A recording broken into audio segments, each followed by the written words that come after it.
Welcome to another episode of This Is Why I Don't Vote, a podcast. Season 4, Episode 3. Your safe space to discuss sports, politics, social issues, and even religion.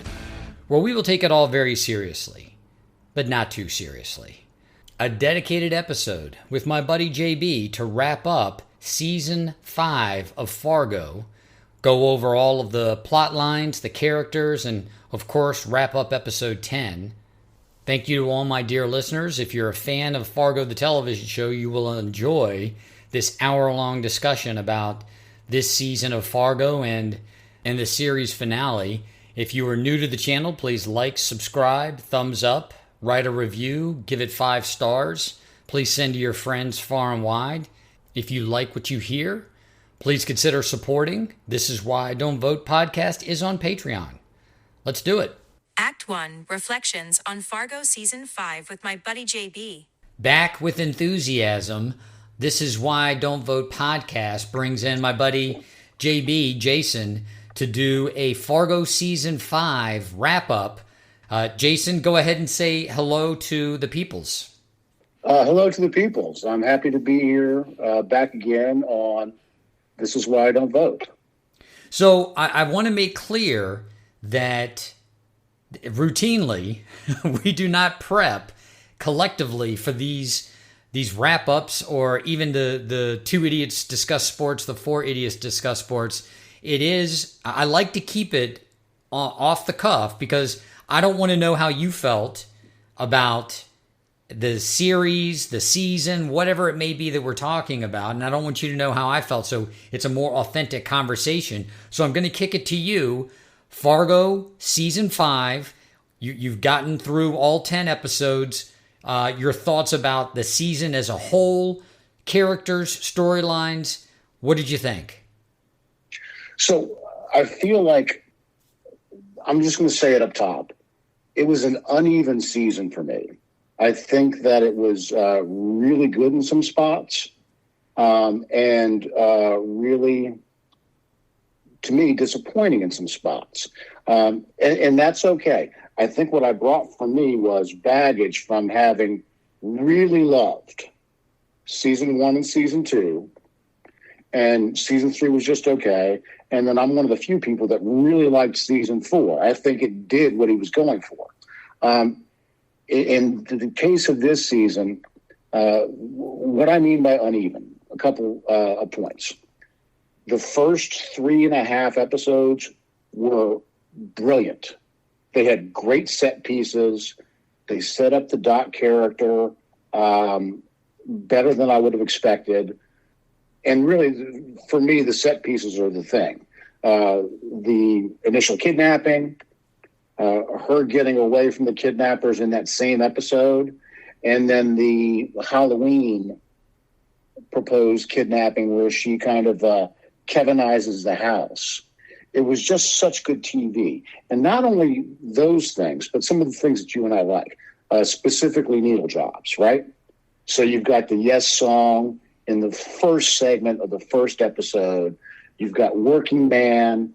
And then you've got that weird Grand Funk Railroad song when Dot and the daughter are kind of Kevinizing the house. And for me, one of the things I like about Fargo, the series, is that it's fun.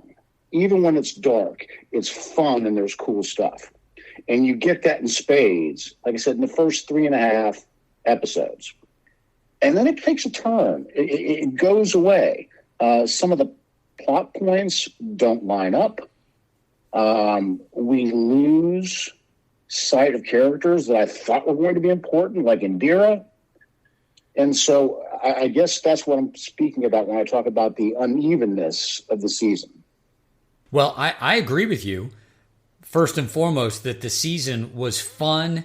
I enjoyed it, and yet it was uneven. I know you listened to my podcast segments. I mentioned that in several of the episode breakdowns, that I thought that the way it was tying together storylines or the direction that it was going in was either misdirected or lackluster. I didn't think that it was executed well or that it actually fit in like a puzzle piece to the rest of what I I felt like they were going for.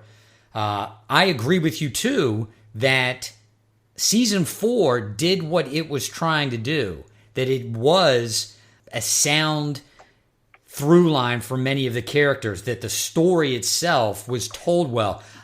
I don't know if you feel this way about season 4.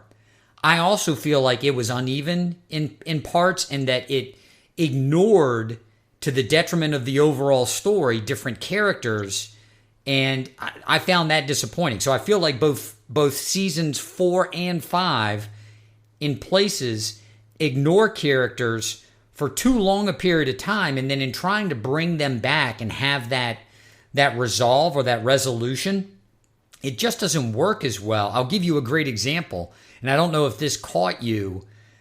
I felt like at the, and I guess we're just going to jump right in, and I don't need to say spoiler alerts because, of course, all of my reflections are pretty much spoiler alerts. So the FBI is going in to rescue Dot. They've got this standoff at what we'll call the front of the ranch, and they're doing an end around. There was a very well-executed scene where Roy kills his father-in-law, and we can go into that a little bit later. But then he has to chase after his father-in-law's daughter, his wife. He gets shot by Dot. He crawls off, and he goes into that, what we'll call, for lack of a better term, basically like a little hideaway where you can go from one part of the ranch to the other part of the ranch undetected. And it's there that he confronts Whit Farr. I had that throwback, Jason, of the last episode of the first season of Fargo where the police officer confronts Malvo, and you have this tense scene where you're not sure whether or not he's going to have the guts, the gumption, if you will, to actually pull the trigger. In season 1, episode 10, he does. In season 5, episode 10, he doesn't. The officer doesn't. And I didn't think that was as dramatic as it was in season 1, episode 10, because the Whit Farr character, as I noted in a couple of my reflections episodes, he just disappeared for 6 episodes of the series. That his backstory was told in a very indirect, and I thought, I don't want to say offensive, that's too strong a word, but in a very incomplete way when they're standing over his grave at the end of the episode. You don't find out many of the pieces of who Whit Farr is until he's already passed, and they have to throw it together as a 3 or 4 minute segment between commercials. I just didn't like it. It didn't feel like it did the character justice. Do you have any other? Are there any other characters or any other pieces that you feel are similar in that way? Well, first of all, let me talk about Whit for a second. They did him wrong, and I've listened to a couple of interviews with Howley, and he said that he wrote that scene like a dozen times. And writers say that, fine, whatever. But he said that the push and pull with him was about making it a suspense thriller versus making it tragedy, almost Shakespearean. And we see that with the John Hamm character in this last episode. But I think they did Whit wrong. First of all, like you said, leading it out for so long. And then he comes back, and he is a true blue police officer. He believes in justice. He believes in process. He believes in this is the way to do the thing. And that is ultimately what gets him killed.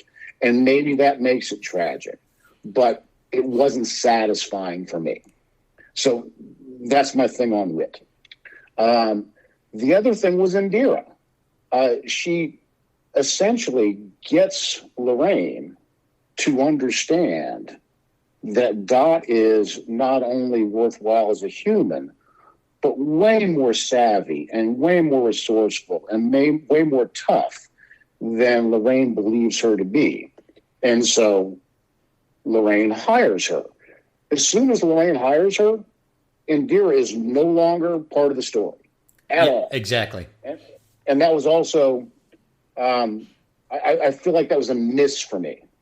I agree. I felt like they could have done more with her growing into the role that she had been given and understanding that there is this balance between, what's the right way to say this? There's a balance between wielding power with a heavy hand like Lorraine does and this justified hand that Whit does. Whit is the guy who is process and procedure, and he sees that in service of the ultimate aim of law and order and justice, whereas Lorraine trivializes those things and sees power as a means to an end, that you wield it any way that you can to get what you want. There was an opportunity there to have Indira as a character experience both sides of that, starting out as a police officer with a deadbeat husband who ran her into debt, and then being able to ascend through that and have a seat at the table, so to speak, and yet that wasn't explored either. So before we get off of this, before we move on, are there any other storylines that you were dissatisfied with?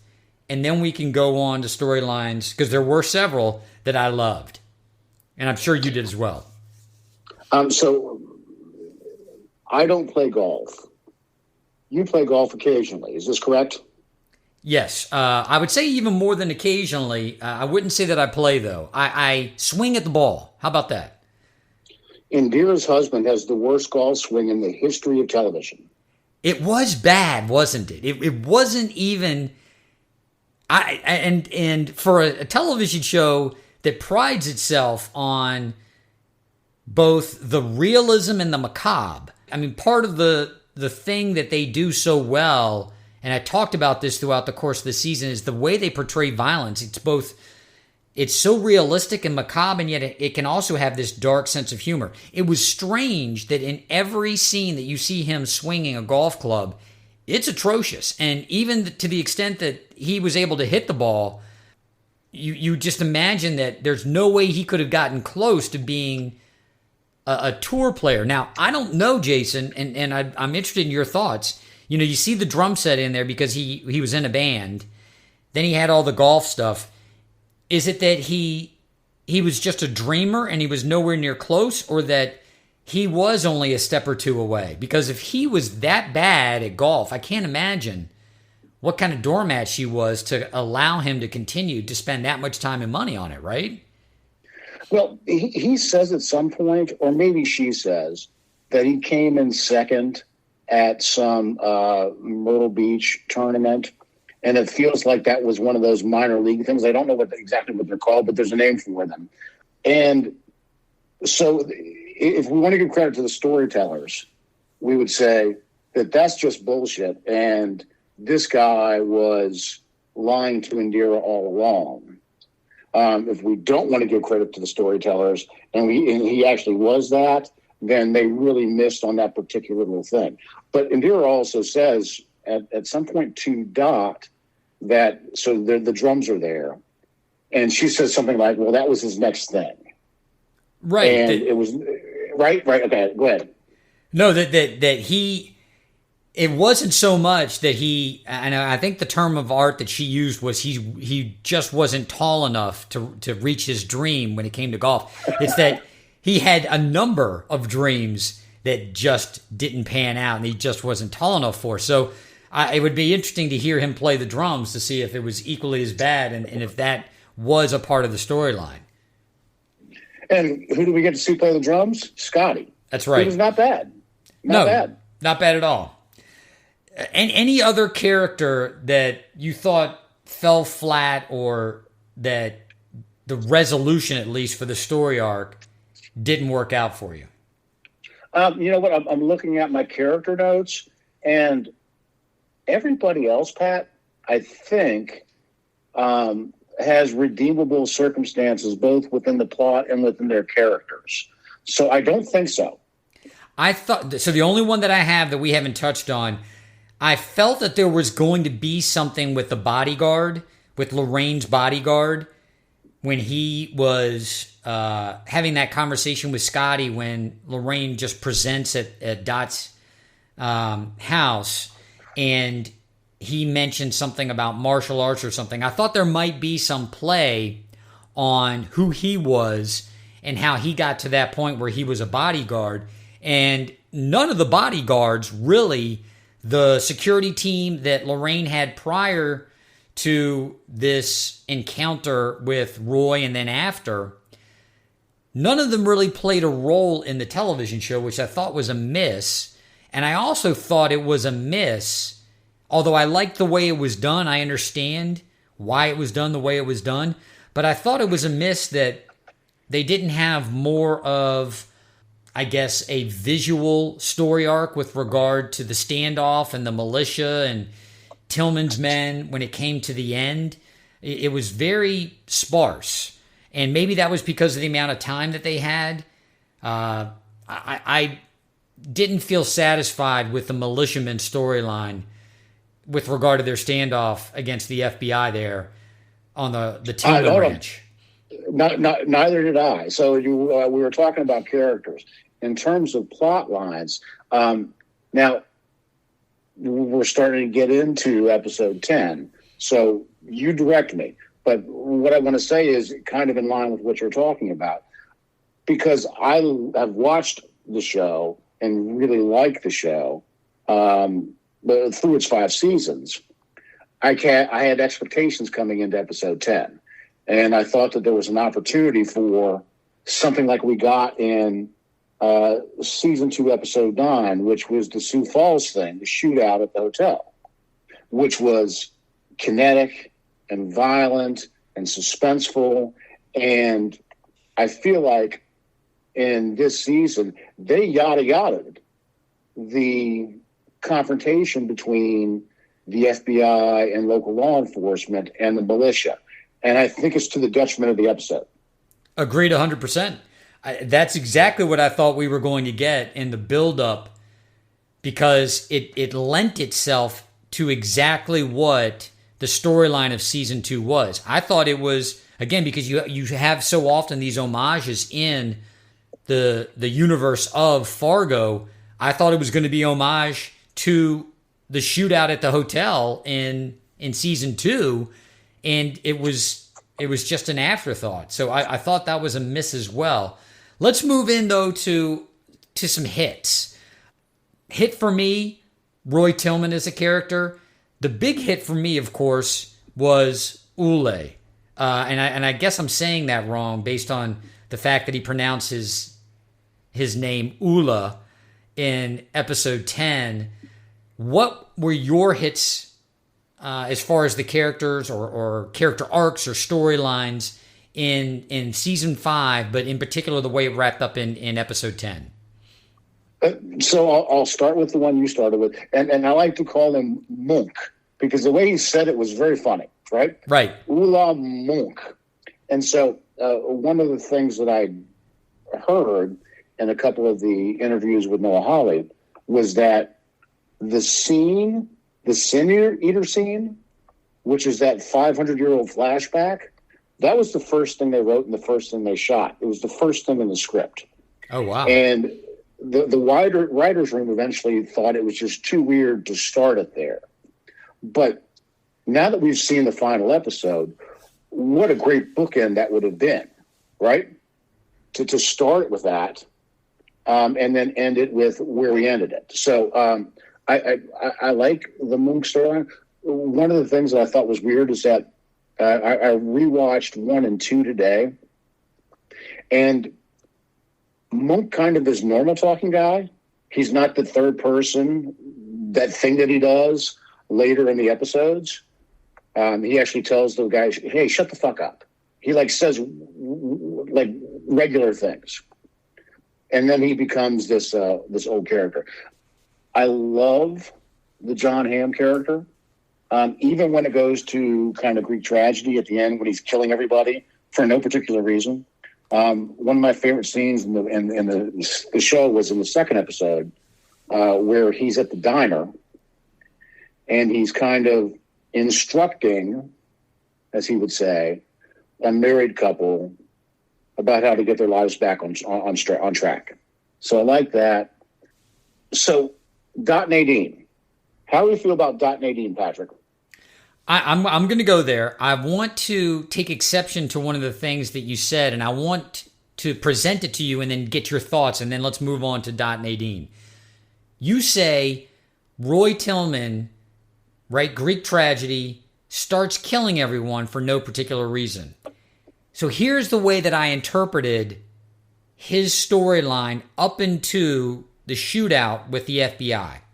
He's basically assessing his situation, right? So if you look at episode 9 and then to 10, so when he walks up on the porch of his house and his father-in-law is sitting there, if you put that into perspective, he had just confronted Ula with his son and his son having no eyes, and then being, I don't want to say tricked, but allowing Ula to once again get over on him by using his son as a bullet shield and throwing his son at him.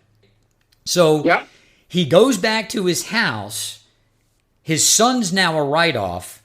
He has gone to the chapel and he spits at the altar that he had so frequently prayed upon during the course of the season, right? And in my mind, when he sits down and he spits at the chapel, that's him saying, you know, I'm breaking with everything that I thought that I was going to be or to do in the name of the Lord. He's got this twisted sense of reality and morality and his place in it. But that's where, in my mind, he says to his son, you know, whatever, you know, you were going to be, that's gone. Or I can't remember his just condemning statement. But basically he says to his son, I'm writing you off. Then he goes to the chapel. He basically looks up at the cross. He spits. It's like, okay, I'm done with you.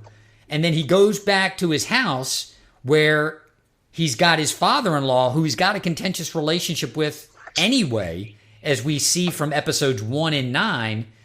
He asks them about Ula because in his mind, he's still worried about this guy lurking around the property, and he starts to get the rash of shit from his father-in-law. So he's like, all right, well, I mean, I'm done with you. I'm done with my relationship with the militia because this is all falling apart. So he kills him. And the way that he does it is so grotesque and morbid and yet so in line with his character.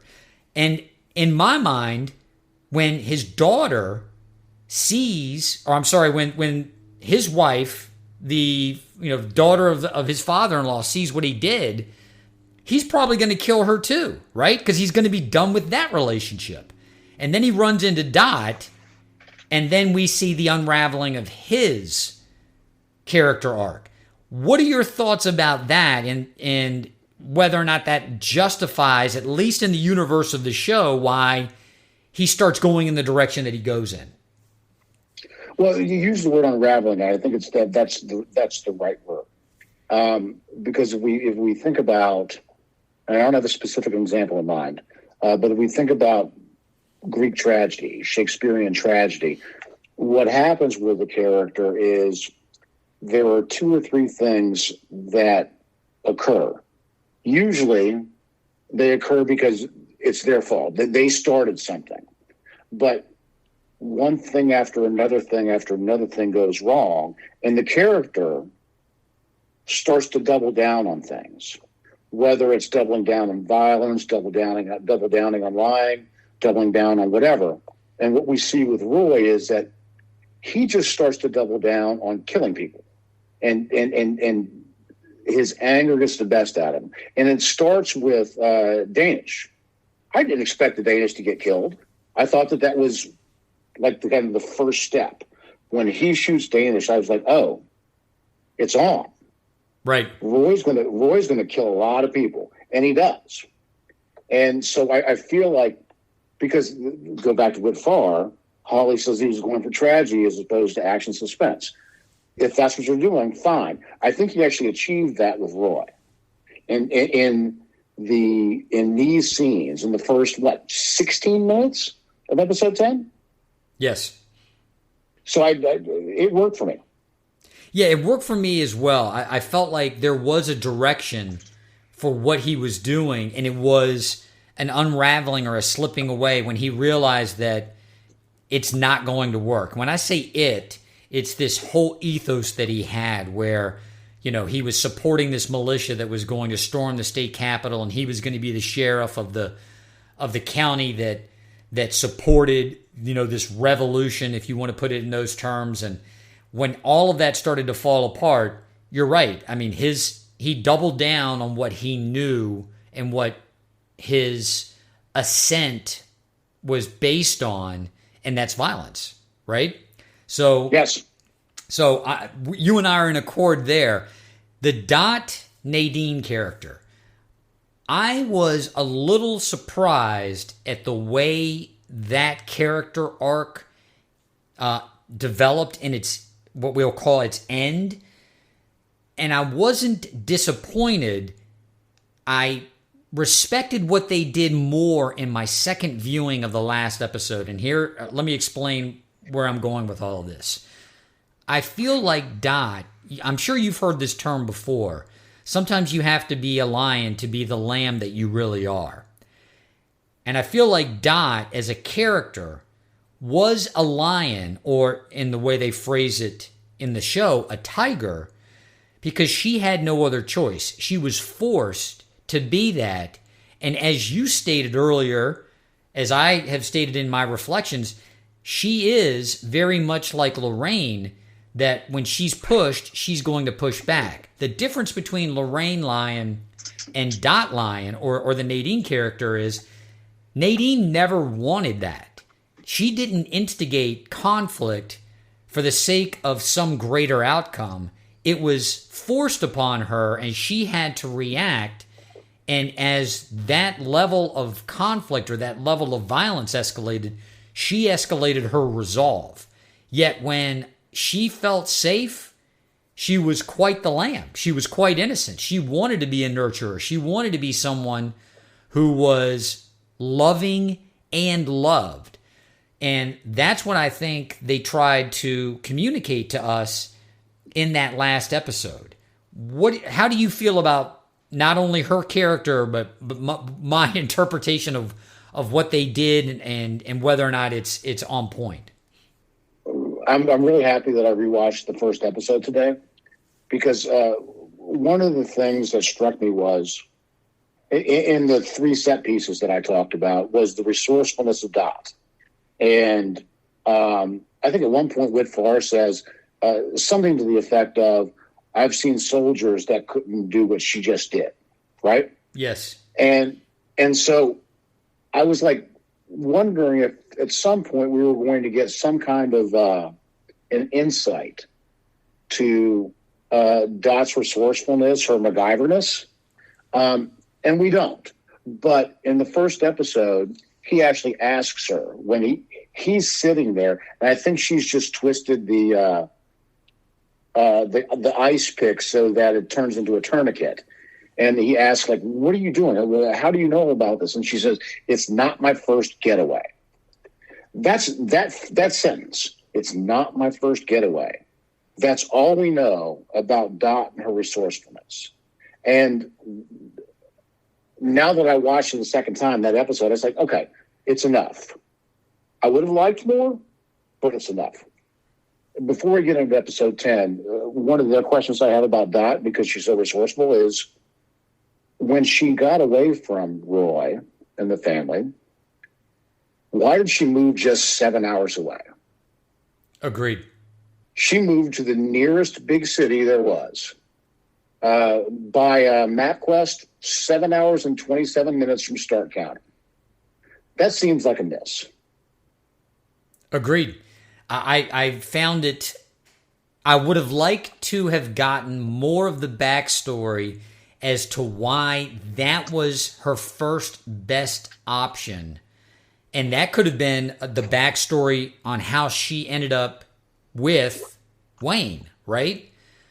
There could have been something about their past where she made it to the big city and she's living on the streets, and she's figuring out how she's going to make her next move, her next jump to Chicago, to another city. And somehow she ends up seeing an opportunity with Wayne and then realizing that there's something more there than just an opportunity, that she actually has feelings for him, or there's an affection. That would have been nice to understand why she didn't move any further away than she did. So, well, there's another thing, and we'll never know. We'll never know. And the timelines are pretty close. But it's possible.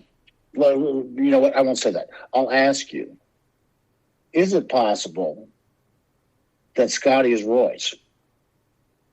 Well, that's a potential there, and there's no telling whether or not that could have been played as part of why she got connected with Wayne. She needed to find somebody quickly that she felt like was stable and would be supportive.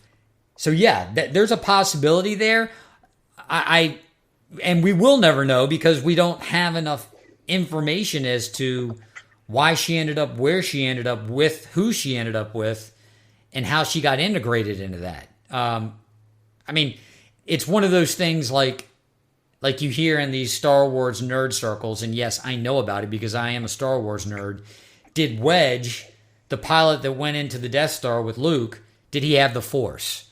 Is it instrumental in the storyline? No. Does it really matter? No. Could we have a significant and lengthy debate about it? Yes, we could. But yeah, I see where you're going with that. Well, let's talk about, though, your impressions of the Dot character and as far as how they wrap up her storyline. So yes, getting into, in particular, her actions at the end of episode 10. A man was bored. A man was bored and was promised a level of entertainment that was not met. A man lost 1 hour and 10 minutes of his immortal life, and a man is now owed a debt. Now, I don't really feel that way about it, but the first time I saw it, episode 10. By the way, I thought that was brilliant. What you just did, that was brilliant. I should have had an audible laugh, but I'm sitting here smiling at what you just did, and I want that to be noted on the podcast. Very well done. Yeah, I was going for a thing. So when you said this earlier, and I agree with you. I'm happy that I watched episode 10 twice because that last scene, I timed it because the first time I was so fucking bored. Pardon my French. The final scene is 16 minutes and 9 seconds. FX played 2 sets of commercials interspersed through the scene. But on my second watching and talking about Dot as a revelation in the scene,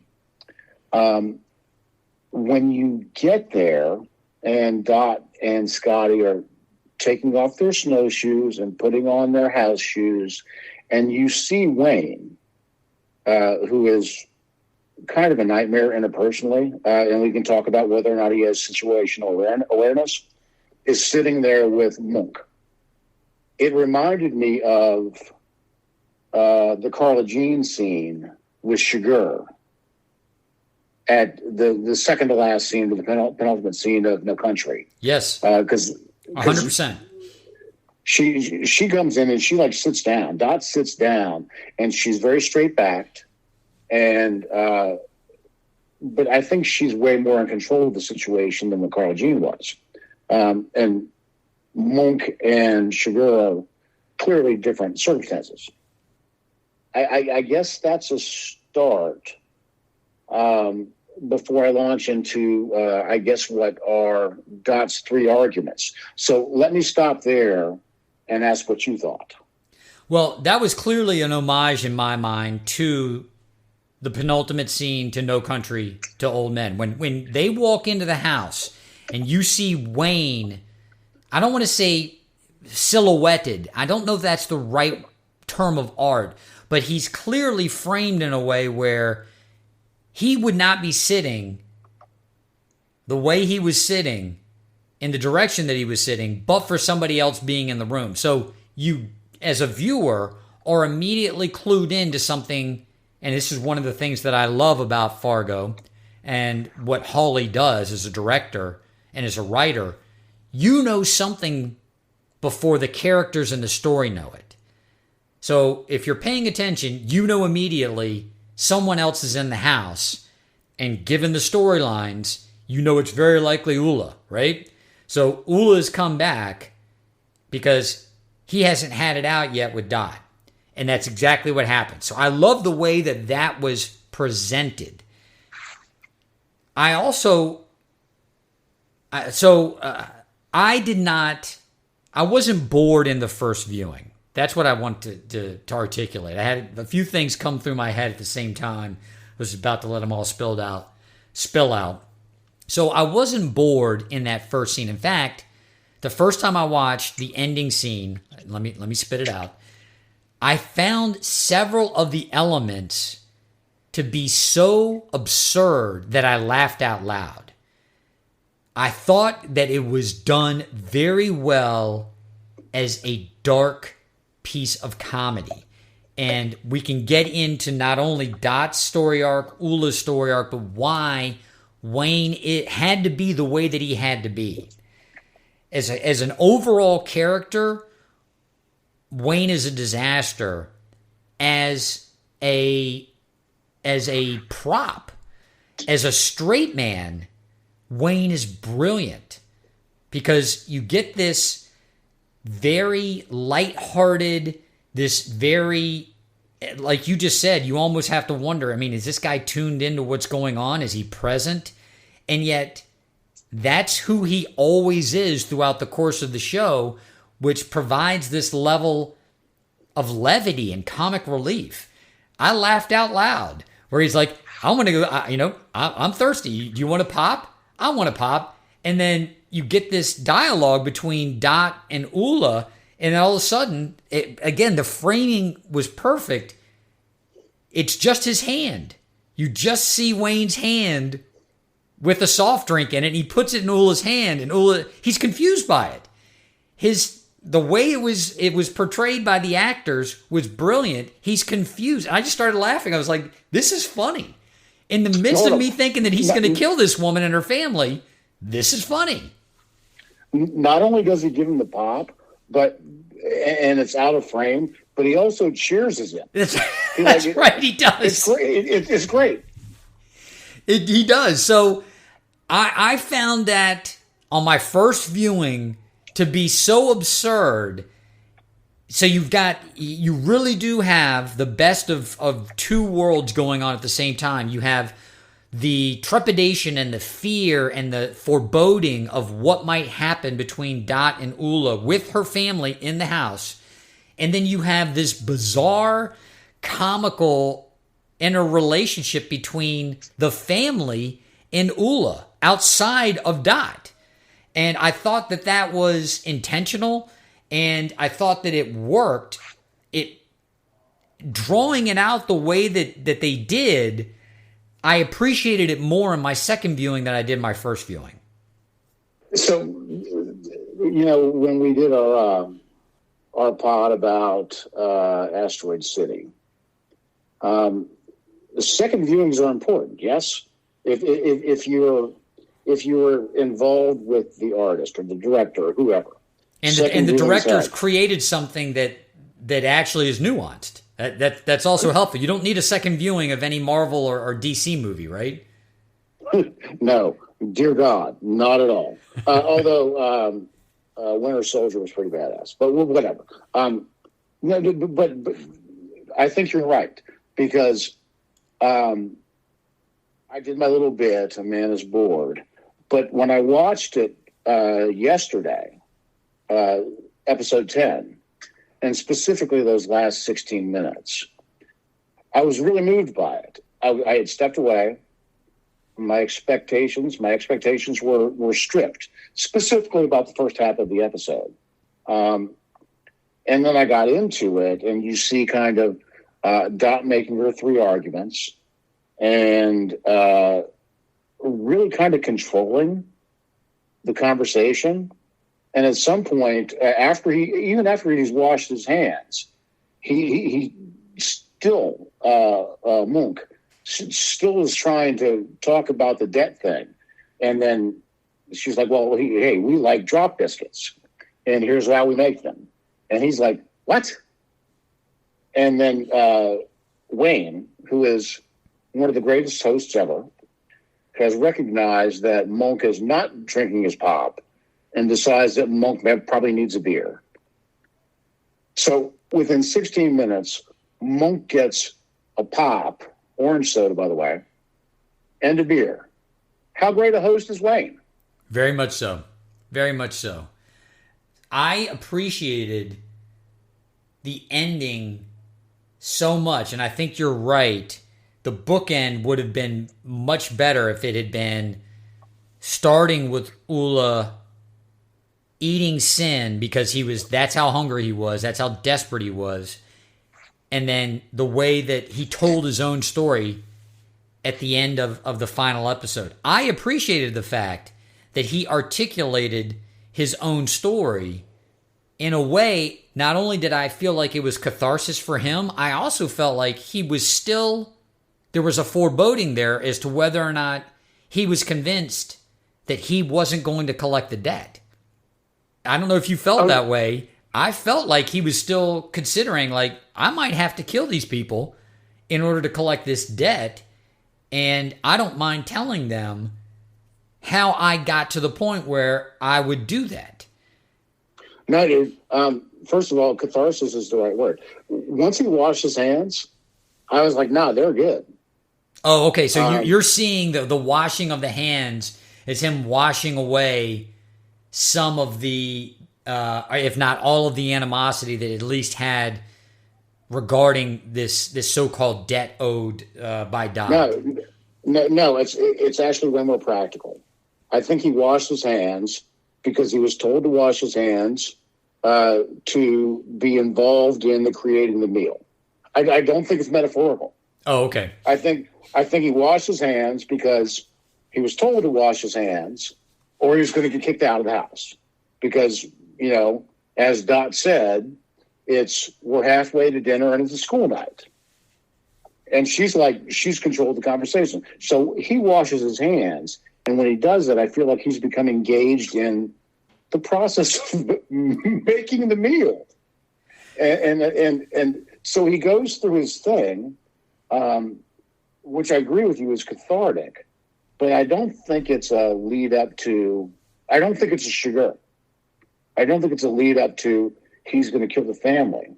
And the Lions, not Dom, but Scotty and Wayne are just rapt. They're in rapture of this story he's telling. And I'm like, dude, I want to eat chili. But they're into it. Like he's a man ate sins and blah, blah, blah. And they're into it. And they're well, I think they're also spellbound by something that I became spellbound. I'll spit it out. That I became spellbound by in my second viewing, and that's the whole relationship that this character has to food.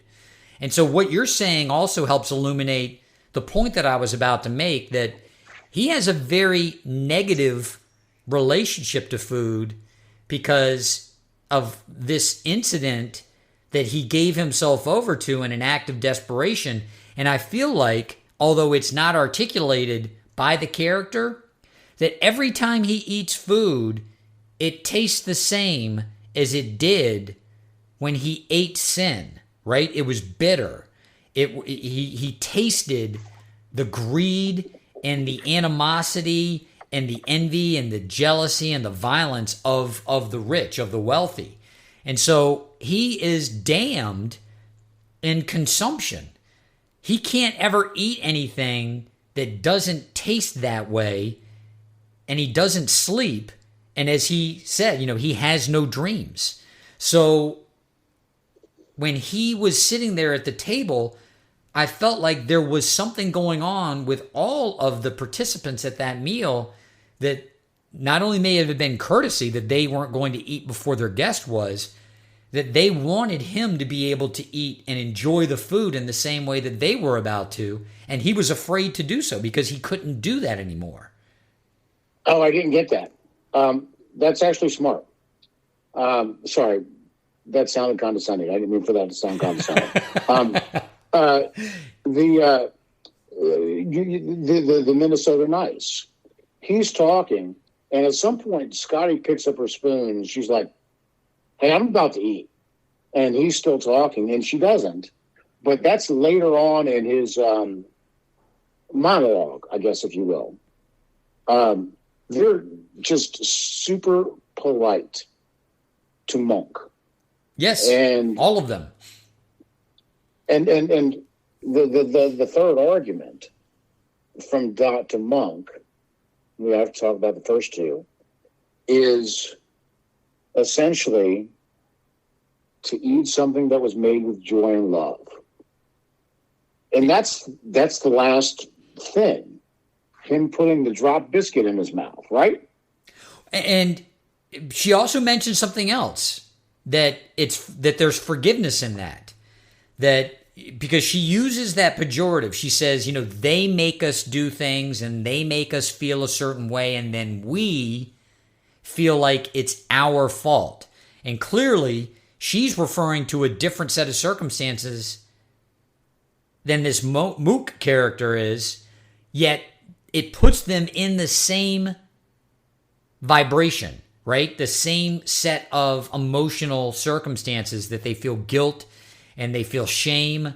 And she says, okay, love and joy, and then there's forgiveness, that you're forgiving yourself for having done this thing that condemned you to this eternity, which is, for all intents and purposes, although he doesn't articulate it as much, it's hell on earth.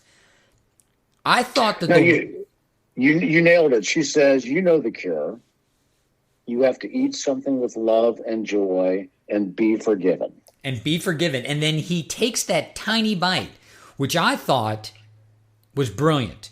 Because if you're trying to express that this is someone who doesn't eat because food represents sin to him, and it's articulated by way of taste, that he can taste the sin in food, and he takes this tiny little bite because he's worried about whether or not it's going to be the same, and yet it's not. And he has this almost childlike, gleeful grunt, and then the scene ends. I thought that was brilliant. That what would it be like if you had traveled the earth for 500 years, not being able to eat any food because it all tasted like sin from the last meal that you ate when you were starving, and you were actually able to taste food again, and it tasted good, and there was an abundance of it?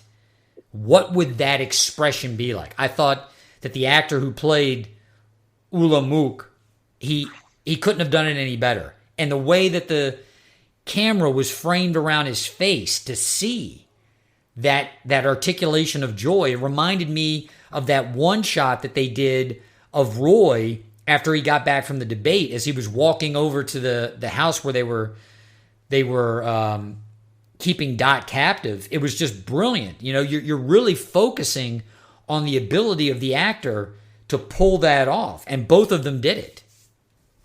So again, we talk about second viewings. Right before they go to the credits, so he's taking that little bite, as you say, and then literally 5 seconds later they go to the credits.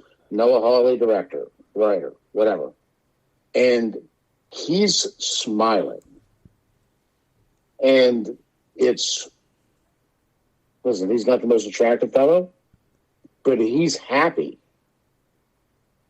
And we haven't seen happiness in this show for 5 episodes. Right.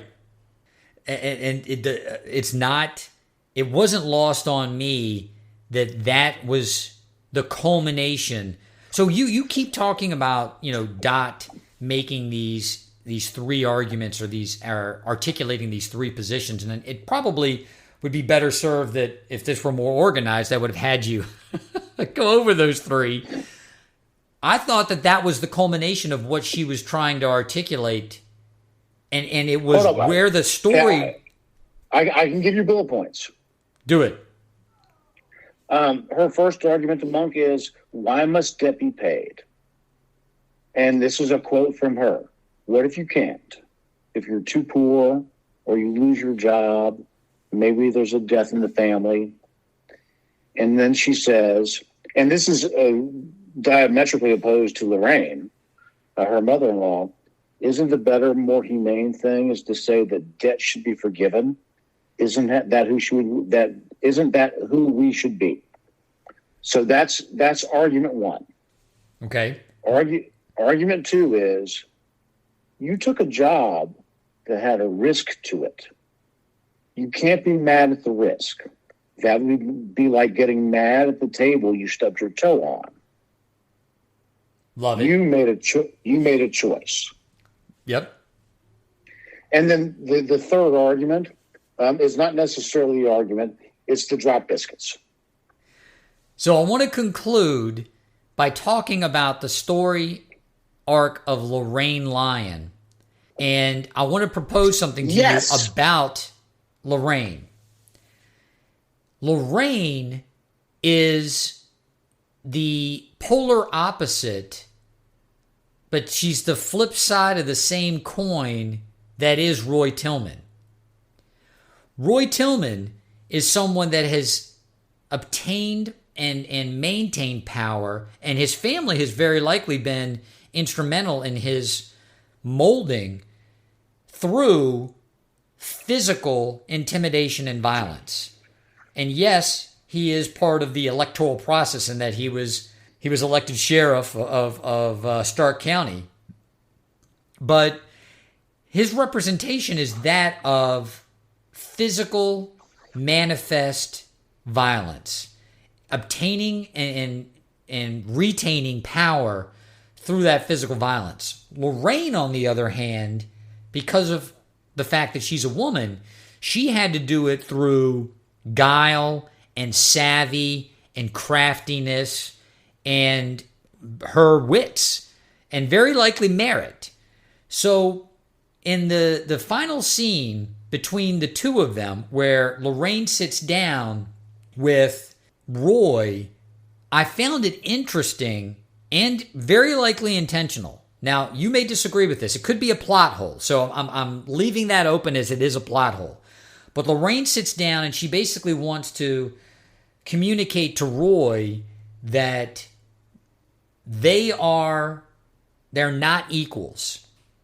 And Roy, for his part, he sees her somewhat as an equal and articulates as much by saying, when Indira is talking and then she walks out and she agrees. I apologize, that's getting ahead, but Roy said, hey, you'd never last a second in here because you've got principles. And when Indira walks out of the room, Lorraine admits, yes, she does have principles. She doesn't say it, though, as it's a negative, whereas earlier in the show you would have thought that she would have. She admits, yes, many people have principles. And that's the reason why they're not going to be here with us. Did Nadine put you up to this? No. Nadine's a pussycat. Now, here's a man who only elicited out of Nadine what? Violence, backbiting, condescension, dissent. And that's how he saw her. And Lorraine is like, no, she's a pussycat.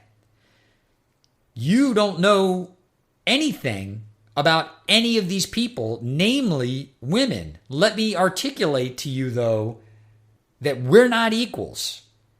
And then she goes into her whole scheme about how she basically got all of these people out of debt so that they could commit the same violent acts against Roy that he had committed against these women.